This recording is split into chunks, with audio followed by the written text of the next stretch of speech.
The repo market seized up in September 2019. Banks wouldn't lend to each other overnight, not even at 10% interest. The Federal Reserve had to inject $400 billion in a single month just to keep the system liquid. That was a preview of 2020's $4 trillion response. But what most people missed wasn't a new crisis. It was the same pattern that appears every 80 years. To understand why the system keeps breaking, we need to examine the institutional framework built in 1945 and the generational memory that's now fading. The architects of Bretton Woods designed a system based on one lesson: never again. They'd lived through the 1930s when competitive devaluations and trade wars made the Depression worse. Their solution was a rigid structure of fixed exchange rates, capital controls, and an IMF to police the rules. But there's a structural flaw most analysts overlook. The system's effectiveness depends entirely on shared memory of the crisis that created it. When the last generation that experienced 1930s hardship retired in the 1990s, the guardrails came off. We didn't abandon Bretton Woods principles through conspiracy. The incentives simply changed. The humans who remembered why we needed those constraints were replaced by humans who'd only seen benefits from removing them. This is how institutional memory decays. It's not a policy paper or a congressional vote. It's a slow replacement of decision makers with different lived experiences. By 1995, the senior partners at major banks, the Treasury officials, the IMF leadership, all were post-war generations. Their entire professional lives had occurred during a period of remarkable stability. To them, capital controls looked like unnecessary friction. Fixed exchange rates seemed like a straitjacket preventing growth. So we shifted from a stability first to a growth first mindset. Each incremental change made sense at the time, relaxing a capital control here, allowing more leverage there. Nobody was evil. They were simply responding to the system they'd inherited. They'd never watched a banking system collapse. They'd never seen trade barriers trigger a global depression. Their mental model said the market would self-correct. The 1990s became a natural experiment in generational turnover. As the WWII generation left boardrooms and policy positions, their caution left with them. Alan Greenspan, a product of the Depression era, was one of the last guardians of that institutional memory. His famous irrational exuberance speech in 1996 was a final warning from a passing age. But by 200, the new generation of policymakers had a different question, not how do we prevent another 1930s, but why are we limiting ourselves? This memory leak explains why the same mistakes recur. The system wasn't designed to function without the people who understood its original purpose. Bretton Woods was built as much on human experience as on economic theory. When that experience retired, the architecture remained, but its operating manual disappeared. We see the results in the data. Financial crises became more frequent after 1995, the 1997 Asian crisis, the 2000 dot-com crash, the 2008 meltdown. Each time the response was the same: remove more constraints, add more liquidity. The generation making these decisions had learned one lesson from their careers: markets always recover. Government intervention always works. The idea that intervention itself might be creating fragility, that concept required a memory they didn't possess. Now we're in the final stage of this generational transition. The last senior executives who even worked alongside Depression-era mentors are retiring. The institutional antibodies are gone. What remains is a system operating on autopilot, following incentive structures built for a world that no longer exists. The 2019 repo crisis was the first symptom the system couldn't self-regulate. The pandemic response was the admission that central banks must now provide permanent life support.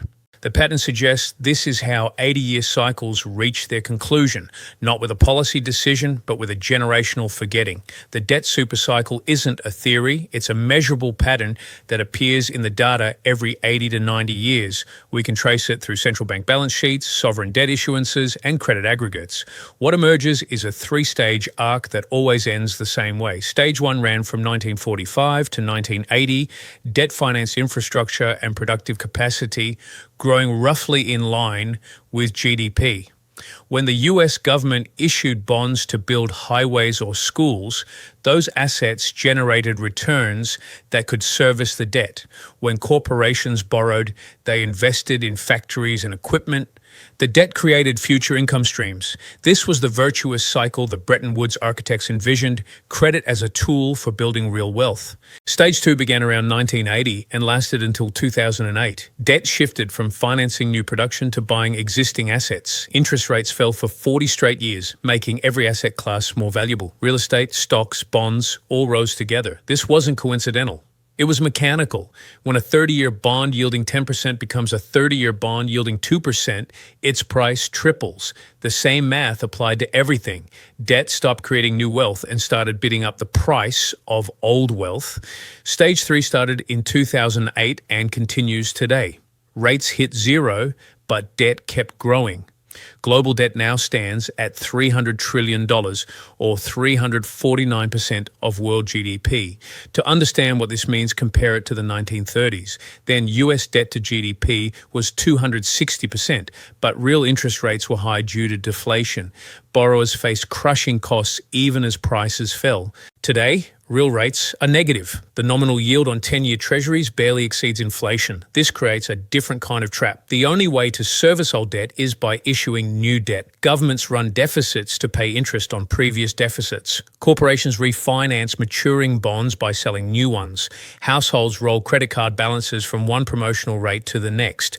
The system effectively functions as a perpetual motion machine until it doesn't. Each dollar of new debt buys less growth than the previous dollar. The marginal productivity of debt has collapsed. In the 1960s, $1 of new credit generated nearly $1 of GDP growth. Today, it generates less than 20 cents. We're borrowing 5 times as much to get the same result. This is what the 2019 repo crisis signaled. When overnight lending rates spiked to 10%, it wasn't a liquidity shortage. It was the system telling us it couldn't function without constant central bank support. The plumbing was clogged. Too much debt had accumulated relative to the income needed to service it. The Fed's $400 billion intervention was a temporary bypass, not a repair. The pandemic response proved this definitively. When crisis hit, the Fed fabricated $3 trillion in 3 months.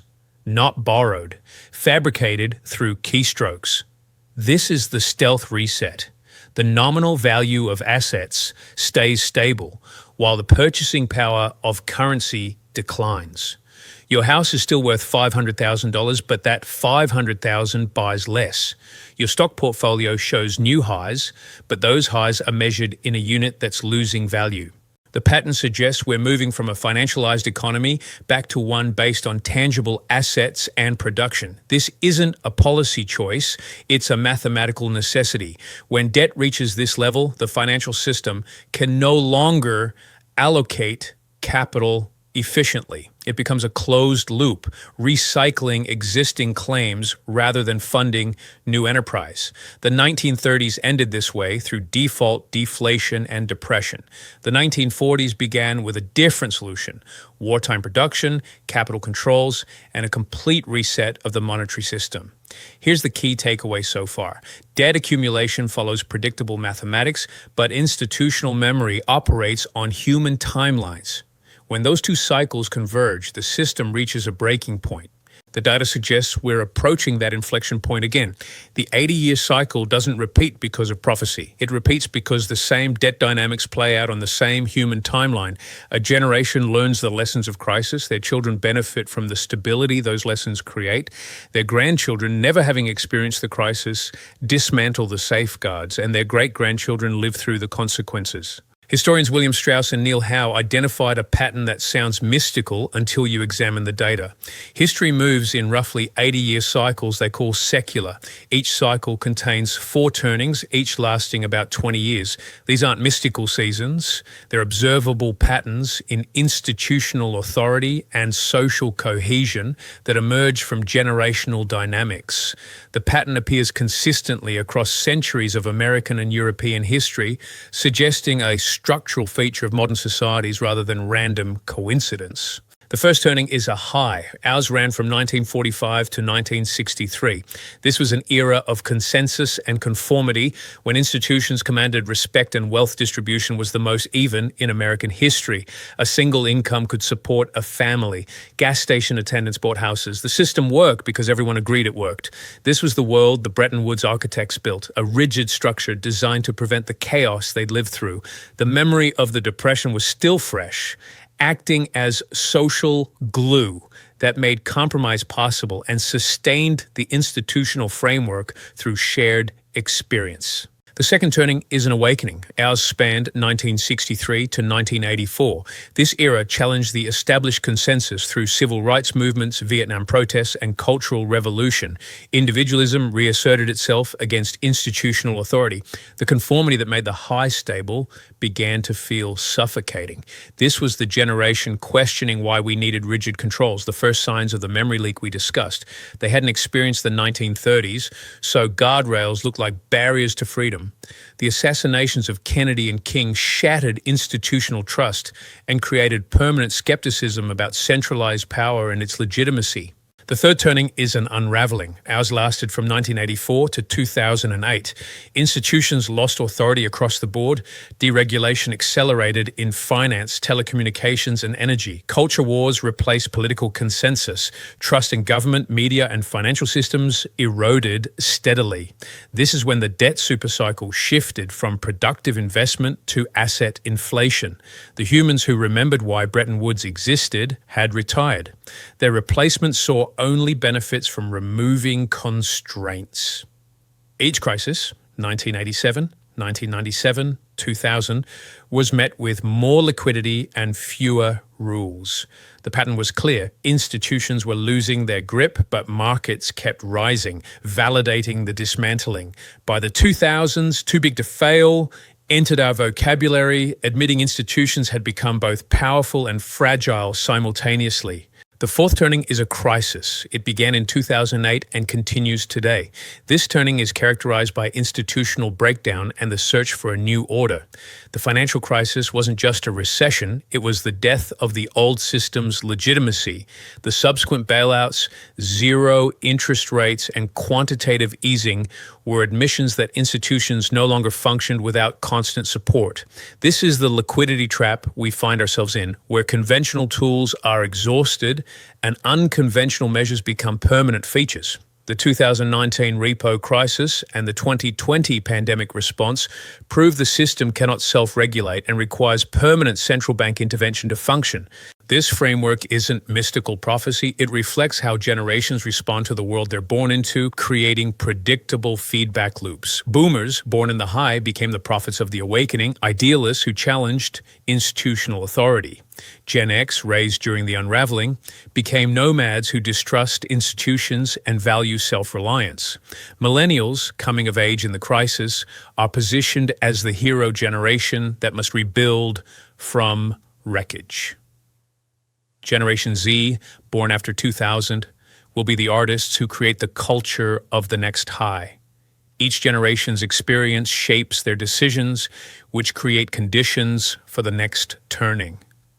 The system is self-reinforcing and remarkably consistent across different historical contexts and cultures. What matters here? Generational cycles aren't destiny, but they create structural pressures that make certain outcomes far more probable than others. The 80-year cycle isn't coincidental. It matches the span of a long human life. The generation that experiences a crisis learns permanent lessons about risk and fragility. Their children inherit the stable world those lessons created. Their grandchildren hear stories but lack emotional memory that drives behavior.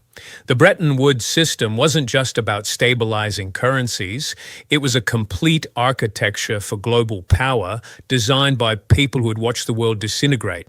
In 1944, as war still raged across two continents, 730 delegates from 44 nations gathered in New Hampshire to build something unprecedented. They weren't merely fixing exchange rates. They were constructing a framework that would lock in American dominance for 3 generations while preventing the competitive devaluations that had destroyed the 1930s. The mechanism was brutally simple. The United States held 70% of the world's gold reserves. This wasn't planned. It was the accidental result of Europe spending its gold on American weapons and supplies during the war. With that concentration of metal, the dollar became the reserve currency by default, not design. Other currencies would peg to the dollar, and the dollar alone would convert to gold at $35 per ounce. The IMF and World Bank would function as enforcement mechanisms, policing the rules and providing liquidity during crises. But the United States itself was exempt from their constraints. This created a unique privilege that the architects barely discussed in public. America could run perpetual deficits while the rest of the world had to maintain surpluses. When a French company bought American goods, it needed dollars. When a Japanese firm invested abroad, it needed dollars. The global economy required a constant flow of dollars outward, which meant the United States had to spend more than it earned forever. This was the unspoken deal.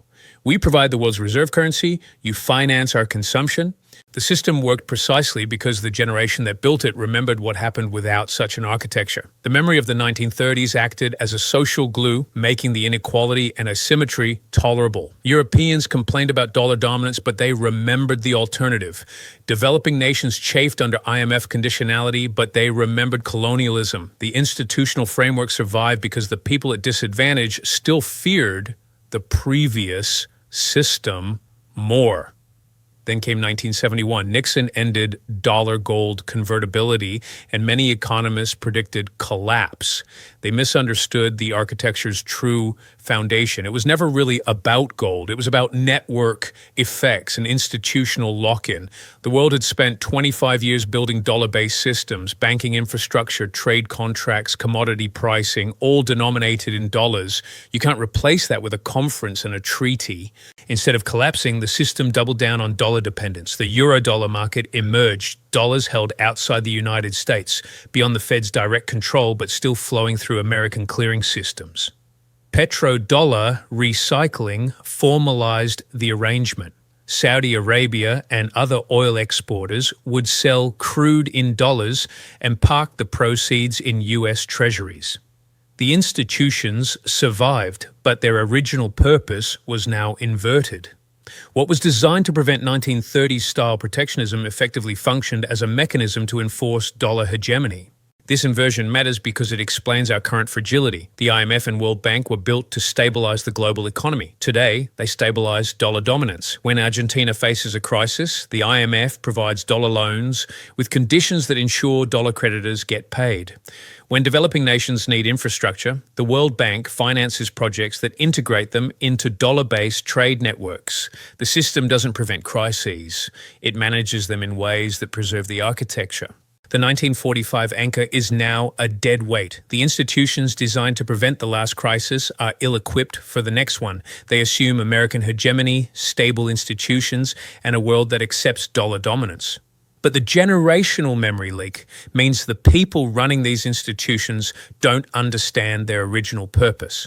The debt supercycle means the architecture can't support the weight placed on it. And the fourth turning means we're entering a period where institutional breakdown is the defining feature, not an aberration. The historical pattern suggests the 1945 architecture has reached its functional limits. The repo crisis of 2019 revealed the system's dependence on constant intervention. The pandemic response demonstrated we have no replacement framework. We're operating on institutional momentum, hoping that 80-year-old blueprints will hold up under stresses they were never designed to bear. Central bankers in 2025 face the same dilemma as policymakers in 1938. All the conventional tools are exhausted. The Federal Reserve's balance sheet grew from $800 billion in 2008 to $9 trillion in 2022. That's more than a tenfold increase in 14 years. But here's the crucial point most narratives miss. This wasn't a choice made by individuals. It was a systemic necessity that emerged from the debt supercycle we examined. When aggregate debt reaches a certain level relative to income, raising interest rates triggers a cascade of defaults that would break the payment system itself. This isn't theoretical. In 2018, when the Fed attempted modest rate increases, markets convulsed. The December 2018 rate hike to 2.5% nearly caused a credit crisis. By September 2019, the repo market seized entirely. Banks with excess reserves wouldn't lend overnight, even at 10% interest. The system had become so fragile that a quarter-point rate increase was enough to starve it of liquidity. Market participants later described the moment in stark terms. Banks had cash on their books, but couldn't be certain they'd get it back the next day. The counterparty risk wasn't about individual solvency. It was about whether the whole system would still be functioning. This reveals the liquidity trap. It's not a policy preference. It's a structural reality that emerges from the debt mathematics. The 2019 repo crisis was the system signaling it couldn't function without constant central bank support. It wasn't a technical glitch. It was a diagnostic signal that the plumbing was clogged with too much debt relative to the income needed to service it. The Fed injected $400 billion in a single month and the panic subsided. But the underlying condition remained. The market had become dependent on central bank life support. The pandemic response proved this definitively. When crisis hit in March 2020, the Fed digitally created $3 trillion in 3 months, not borrowed from future taxpayers, issued through balance sheet expansion. This reveals the stealth reset already underway. The nominal value of assets stays stable while the purchasing power of currency declines. Your house is still worth $500,000, but that $500,000 buys less. Your stock portfolio shows new highs, but those highs are measured in a unit that's losing value. This is how the system manages the impossible mathematics of the debt supercycle. It can't default openly without triggering a depression. It can't inflate honestly without causing panic. So it maintains nominal stability while eroding real value. The pattern suggests we're moving from a financialized economy back to one based on tangible assets and production. This isn't a policy choice, it's a mathematical necessity. When debt reaches this level, the financial system can no longer allocate capital efficiently. It becomes a closed loop, recycling existing claims rather than funding new enterprise. The 1930s ended this way through default, deflation, and depression. The 1940s began with a different solution: wartime production, capital controls, and a complete reset of the monetary system. Here's why this matters now. We're at a similar inflection point. The 80-year cycle doesn't repeat because of prophecy. It repeats because the same debt dynamics play out on the same human timeline. A generation learns the lessons of crisis. Their children benefit from the stability those lessons create. Their grandchildren, never having experienced the crisis, dismantle the safeguards, and their great-grandchildren live through the consequences. The data suggests we're approaching a structural reset. History indicates it will likely involve a return to capital controls, a revaluation of currencies, and a shift in global power.